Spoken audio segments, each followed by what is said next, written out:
हॉटेलसारखं झणझणीत काळं चिकन घरीच बनवायचं असेल तर ही रेसिपी नक्की ट्राय करा. सगळ्यात आधी काळ्या चिकनसाठी मसाला तयार करून घेतला. त्यासाठी खोबरं, कांदा, धने, खडे मसाले आणि शेंगदाणे छान भाजून घेतले. त्यानंतर हे सगळं मिक्सरच्या भांड्यामध्ये टाकलं.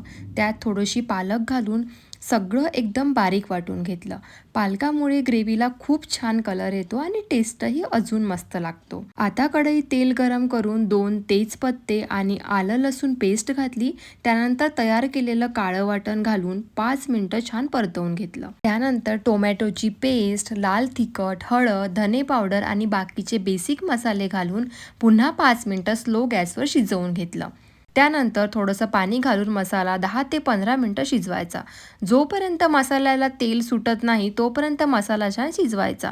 ही स्टेप खूप महत्त्वाची आहे, त्यामुळे मसाले कच्चे राहत नाही आणि चिकनची चवही एकदम मस्त लागते. आता त्यात चिकन घालून 10 ते 15 मिनिटं मसाल्यात छान शिजवू दिलं.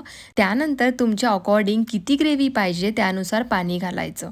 इथे मी साधारण 1.5 ग्लास पाणी घातलं आहे. शेवटी थोडीशी कस्तुरी मेथी टाकली आणि कोथिंबीरने गार्निश केलं आणि तयार आहे एकदम झणझणीत काळं चिकन. ही रेसिपी आवडली असेल तर व्हिडिओला सेव्ह करा, शेअर करा आणि अशाच भन्नाट रेसिपीसाठी मला फॉलो करायला विसरू नका. भेटूया नेक्स्ट ब्लॉगमध्ये. Okay, bye.